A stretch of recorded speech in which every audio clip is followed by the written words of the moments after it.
네, 2부 시작하겠습니다. 네. 우리가 이제 1부에서는 이 아리스토파네스의 연설을 통해서, 최초의 둥근 인간에 대한 이야기를 좀 살펴봤고, 결국 사랑은 왜 아픈지, 사랑은 왜 목마른 것인지, 결국, 이 둘이 하나가 되는 이 사랑이라고 하는 것은 살아서는 이루어질 수 없고, 죽어서 가능하다라고 하는 그러한 비극적 희극 작가로서 아리스토파네스가 등장한다라고 하는 것을 여러분에게 말씀을 드렸습니다. 그러면 이제 우리 두 번째 시간으로 여러분 이제 알키비아데스의 연설을 제가 살펴볼 건데, 거기 이제 197쪽에 여러분 알키비아데스를 좀 볼 필요가 있어요.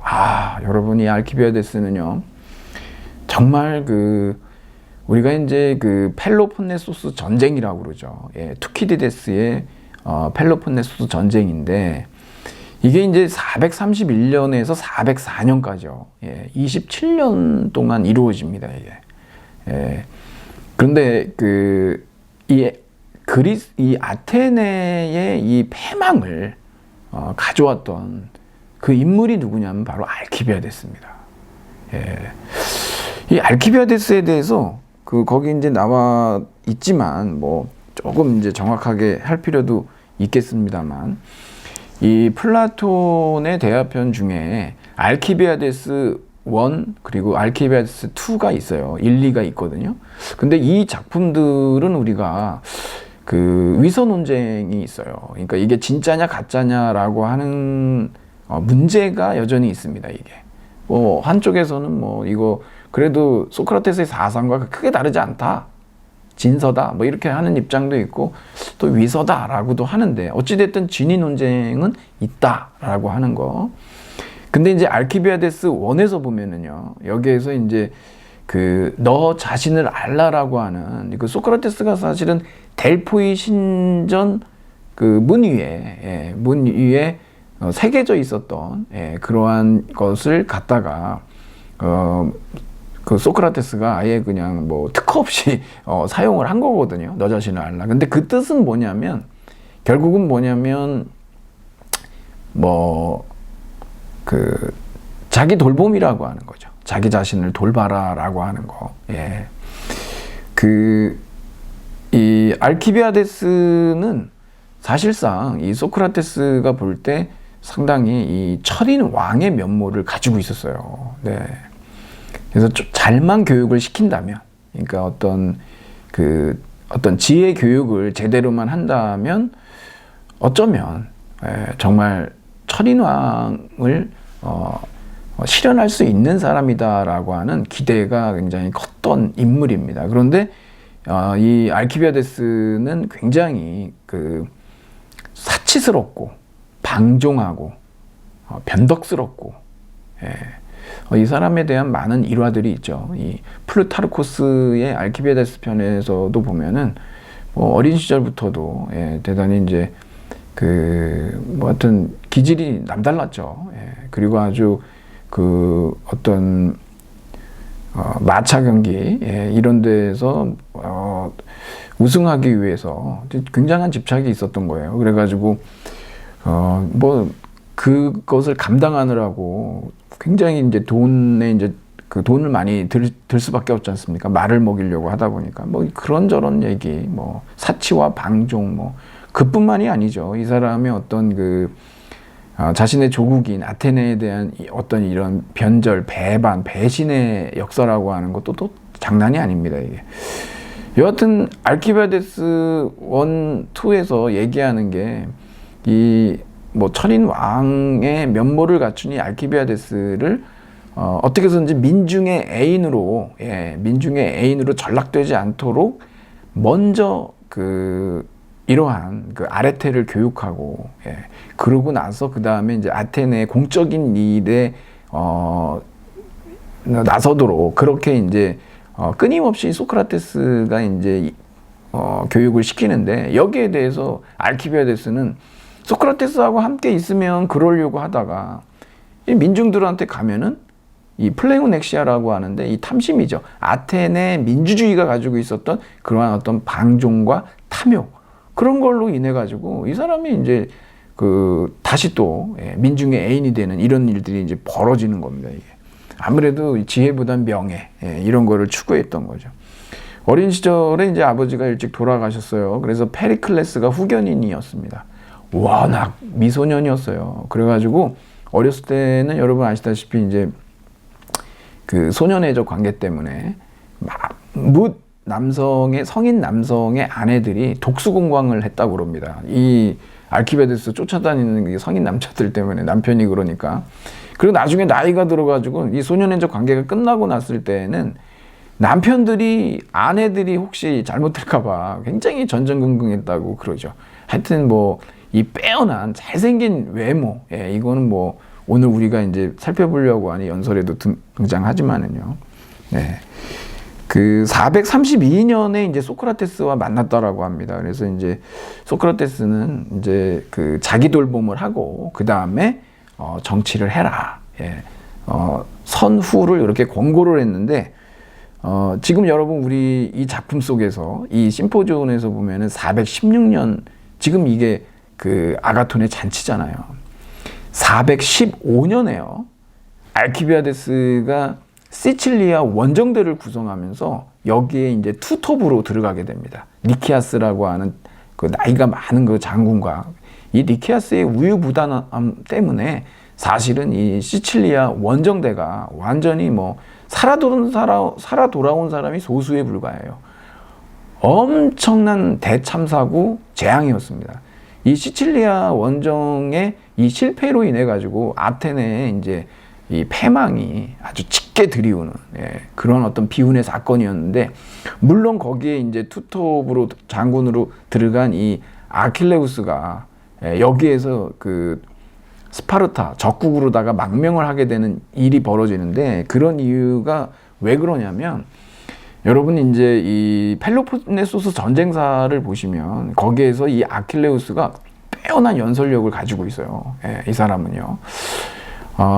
아주 그냥 대단한 그 연설가였고, 니키아스는 사실 원정을 반대했었는데 이 사람이 이제 그 괜히 말을 잘못하는 바람에 어떤 적정한 수준의 원정대를 구성했어야 되는데, 이건 그 너무 과도한 원정대를 구성하게 되는 그런데 이제 불을 붙여버린 거예요. 그 사람들의 심리가 왜 이렇게 바뀌는지 나오거든요.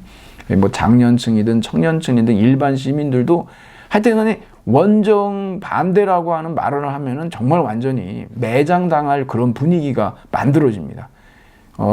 원정을 가야 된다라고 주장했던 사람이 알키비아데스고, 이 알키비아데스가 이 415년 시칠리아 원정대를 구성하면서 결국은 완전히 독보적인 존재로 이제 정치의 전면에 나서게 되는 아주 일생일대의 그 운을 이 사람이 이제 거머쥔 겁니다. 그런데 출발하기 전에 그 헤르메스 석주상이라고 있거든요. 경계석인데 보통 이 석주상이 훼손되는 신상 훼손 사건이 벌어지고, 거기에다가 이 사람이 이 제가 말씀드렸다시피 아킬레우스는 굉장히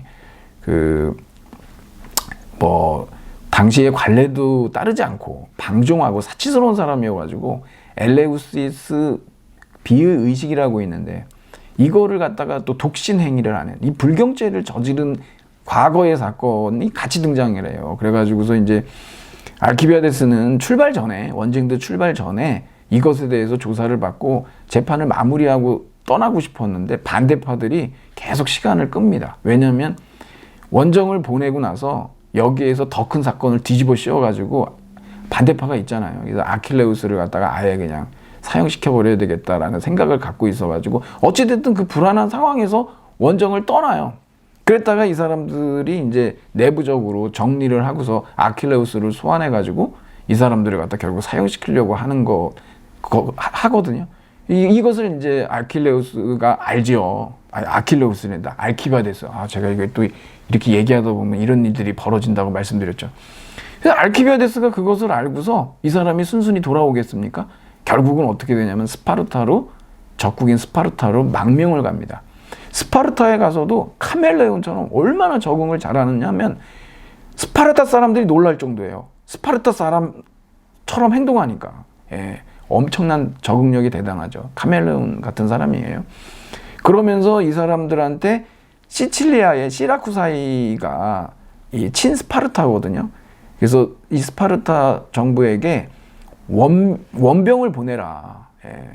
그거를 갖다가 촉구하고, 그 다음에 아테네의 자금줄을 끊는 그런 어떤 군사 기밀을 갖다가 이 사람이 가르쳐 줍니다. 그래가지고 아테네는 여러 가지로 힘들게 돼버린 거죠. 아이, 그리고 안 그러겠습니까, 여러분? 탑시크리트를 이 사람이 다 알고 있는데.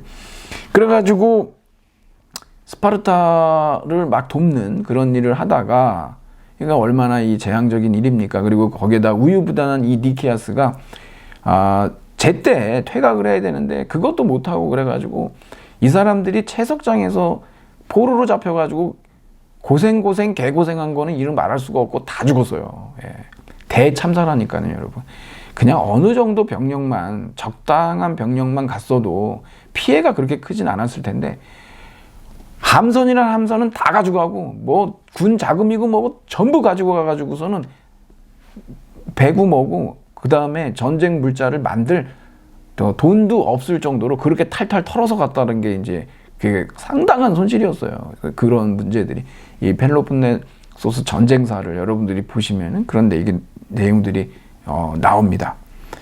물론 이제 투키디데스는 이제 귀족정을 옹호하는 사람이라 뭐 니키아스에 대해서 비판적인 입장을 가지고 있지는 않지만, 니키아스의 우유부단함은 정말 말할 필요 없을 정도로 심각한 어떤 부덕이죠. 예. 하여튼 리더로서는 굉장히 무능하다라고 볼 수가 있습니다. 근데 여기 스파르타로 망명을 가가지고 이 알키비아데스가 또 거기에 스파르타의 왕인 아기스 2세가 있는데, 요 아내가 있어요. 왕비 티마이아라고. 이 왕이 원정간 사이에 간통을 합니다. 그래서 애를 낳아요. 이 아기스 2세가 이거에 대해서 아주 해묵은 원한을 가지고 있어요. 나중에 그것 때문에 또 죽게 되지만. 그래서 이제 이 아기스 왕이 412년에 그 살해 위협을 이제 알키비아데스를 합니다. 그래가지고 알키비아데스가 어디로 또 망명하냐? 페르시아로 망명을 해요. 티사페레네스라고 하는 이 페르시아로 이제 망명을 하고, 이 사람한테 그랬다가 이 아테네의 어떤 과두정을 전복시키는 데 좀 도움을 주고, 그 소아시아 쪽에서 크고 작은 전투들을 이제 승리를 거두면서 다시 407년에 아테네로 아주 금이 환영을 합니다. 참 아이러니하죠. 알키비아데스에 대한 이 그리스 사람들의 이 애증 관계는 참 놀라운 거예요. 그래서 여러분, 그랬는데 407년에 이렇게 돌아왔다가, 그랬다가 스파르타하고 해전을 할 때 이 사람 좀, 알키비아데스 좀 그런 사람이죠. 그래서 이제 자기가 잠깐 나가 있는 사이에, 장군인데 있어야 되는데 이 사람이 잠깐 자리를 비웠어요. 이러면 안 되겠죠. 그 사이에 안티오코스라고 하는 부하 장수가 패배를 합니다, 여기서. 그랬더니 반대파들이 또 있잖아요. 그래서 이제 이 패전의 책임을 이 알키비아데스한테 뒤집어 씌우는 거죠, 또. 그랬더니 알키비아데스가 어떻게 됩니까? 다시 또 페르시아로 망명을 갑니다. 거기에 이제 파르나바조스라고 하는 태서한테, 프리기아가 있는데 거기 이제 그 소아시아 지역에 그쪽으로 이제 가죠. 하지만 여러분 아시다시피 이제 거의 405년 이 페르시아로 떠났지만 404년에 그리스의 본토하고 해상권을 스파르타가 완전히 쥐게 되고, 그러다 보니까 이 그 아기스 2세의 어떤 그 원한이 있지 않습니까? 그게 스파르타에서 그 리산드로스 스파르타 장군에게 살해를 하라고, 알키비아데스를. 거기에다가 또 아테네의 과두정부의 크리티아스가 또 마찬가지로 이제 알키비아데스에 대한 그 살해를 종용을 하죠.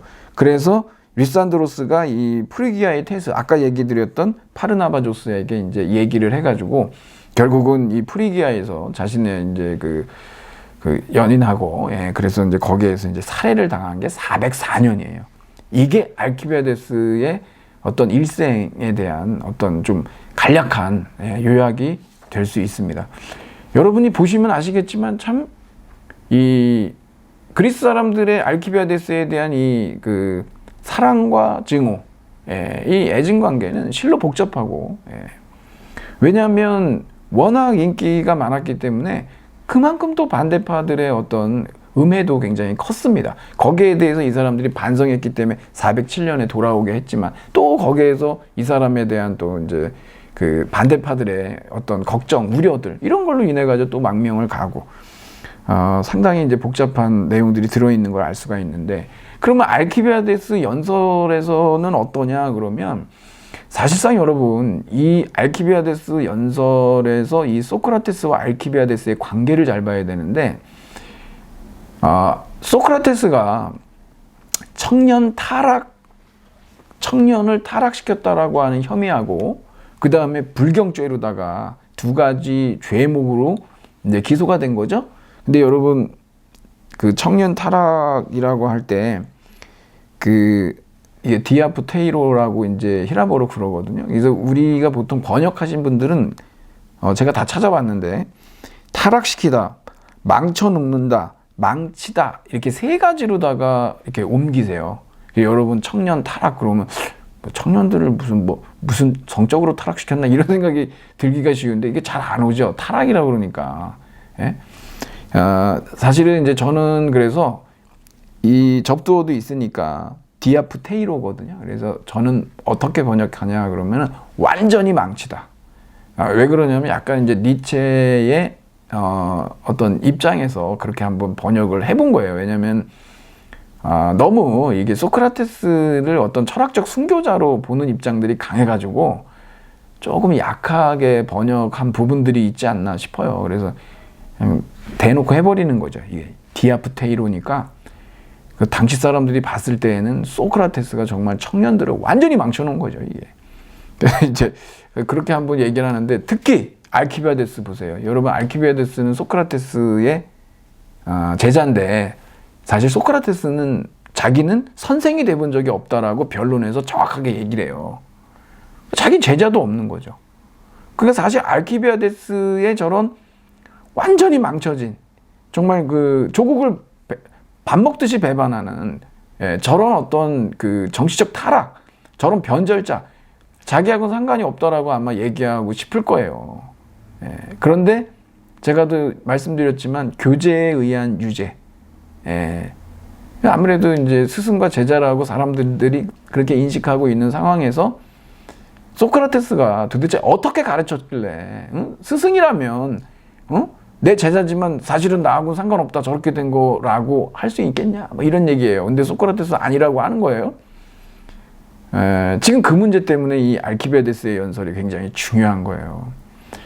정말 소크라테스가 유죄냐, 알키비아데스의 저런 배신, 배반, 변절에 대한 어떤 책임을 소크라테스에게 물을 수 있느냐, 그런 얘기죠. 이제 그런 얘기. 알키비아데스 연설을 보면은요, 거기 여러분 보시면 알키비아데스가 등장을 하죠. 아주 뭐 술에 떡이 돼가지고, 술이 떡이죠. 시끌벅적 곤드레 만드레 노래 부르면서 막 피리 부는 소녀들하고 막 들어와가지고 아가톤을 막 찾아요. 왜 그러냐 그러면, 엊그제 우승을 했고 어제 또 잔치가 있었죠. 그리고 오늘이잖아요. 오늘. 그래서 자기가 뭐 어제도 바빠서 못 왔고, 그래서 오늘 이제 와서 자기 이제 머리띠도 있고 뭐 담쟁이 넝쿨하고 제비꽃 이런 것들이 있는데, 머리띠를 갖다가 우승을 했으니까 축하해 주려고 이제 아가톤을 머리에다가 이렇게 둘러주려고 그렇게 온 거예요. 아가톤이 이제 들어오라 그래가지고서 머리에 띠를 둘려주면서 그랬는데, 머리띠를 이렇게 내리려고 하다 보니까 옆에 있었던 소크라테스를 못 봤죠. 그리고서는 아가톤을 둘러줬는데 여긴 누가 계시나 이렇게 돌아봤더니 소크라테스가 있는 거예요. 그러니까 깜짝 놀라면서 복병을 만났다 이러고, 당신은 항상 이렇게 어디 매복하고 있다가 깜짝깜짝 나를 놀라게 한다고 막 이러면서, 그러면서 뭐라 그러냐면은 아가톤한테 머리띠 좀 몇 개 더 달라고. 왜?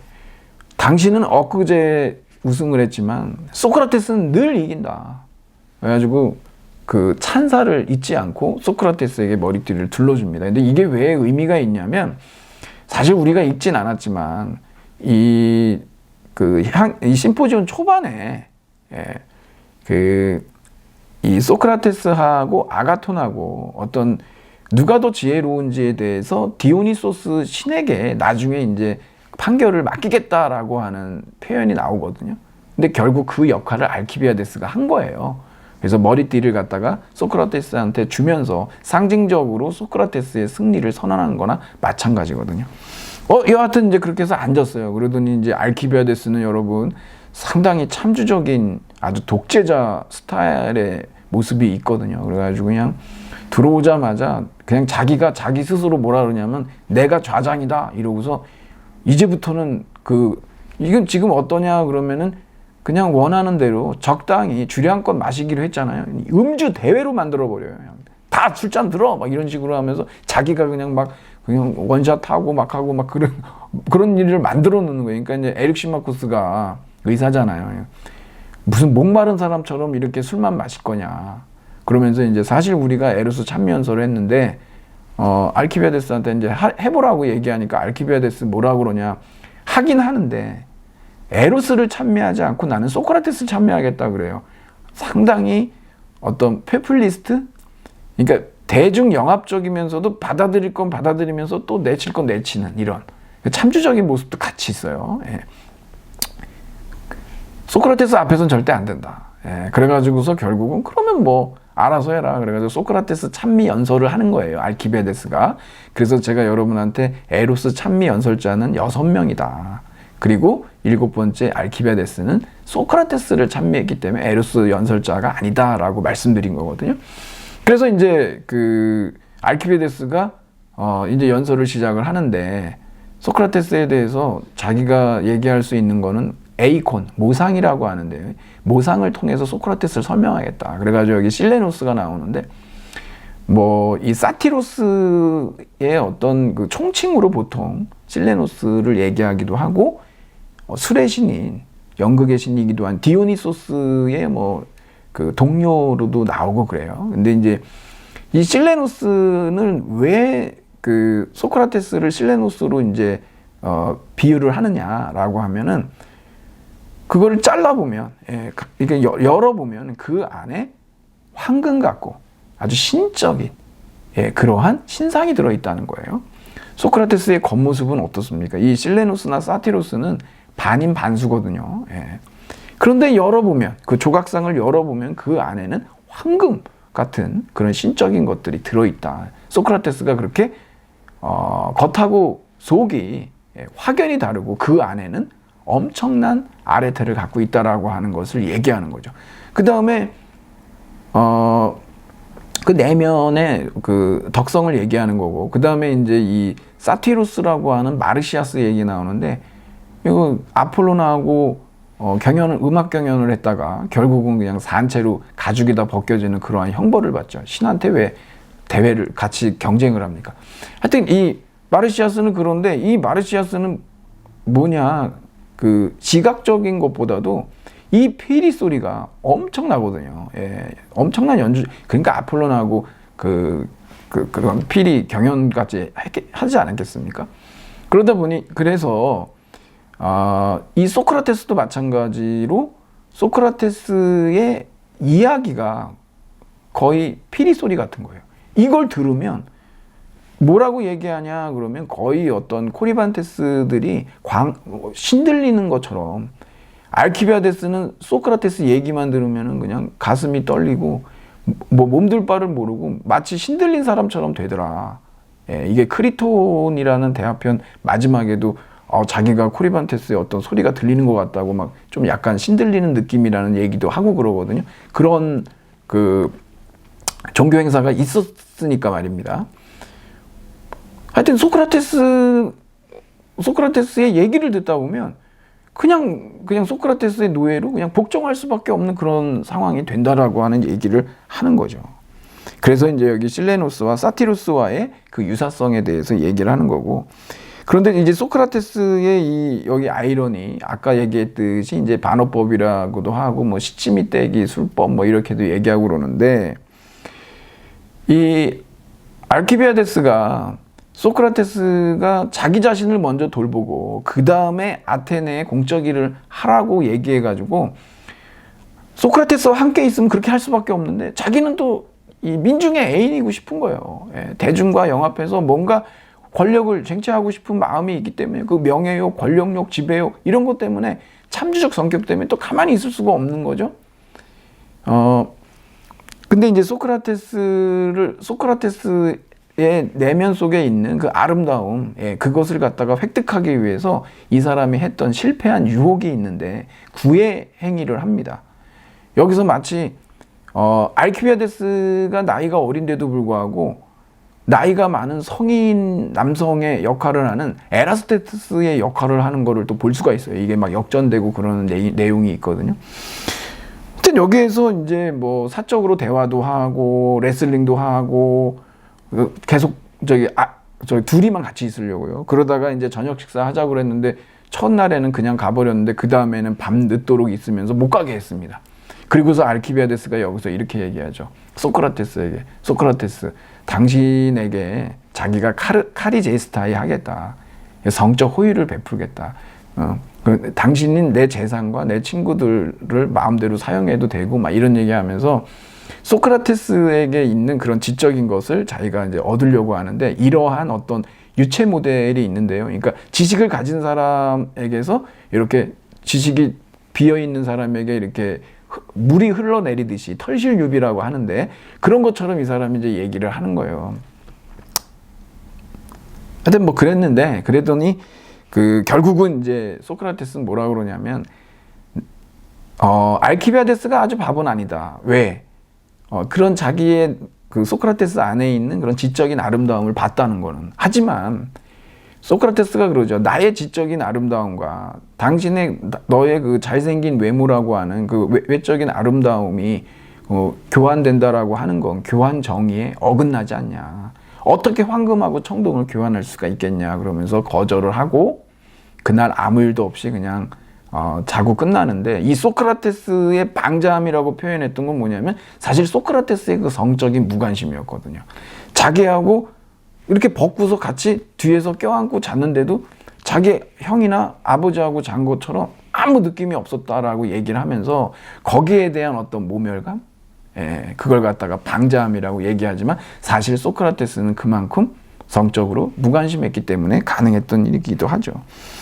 그 다음에 이제 소크라테스 얘기가 나오는 게 소크라테스가 상당히 인내와 용기 얘기가 나오는데 이것은 소크라테스가 원정을 떠나서 뭐 굶기도 하고 먹기도 하고 뭐 술도 마시기도 하고 막 그러지만 그러한 어떤 과잉과 결핍에 전혀 구애됨이 없을 뿐만 아니라 뭐 아주 혹한 추위에서도 이 사람이 너무나도 외투 하나 입고 잘 견디는 그리고 여름 명상 얘기가 나오는데 정말 하루 종일 24시간을 서서 명상을 하고 해에게 기도를 드리고 이제 일과를 시작하는 그러한 얘기들도 나옵니다.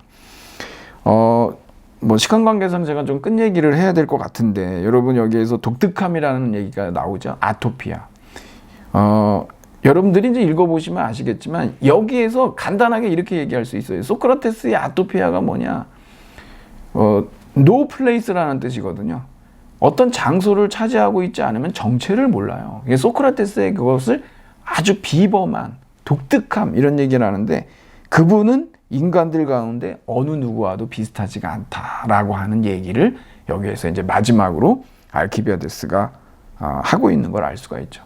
마치 소크라테스는 새로운 종, 위버맨시, 하여튼 인간이 아니다. 뭐 이런 얘기를 하고 있습니다.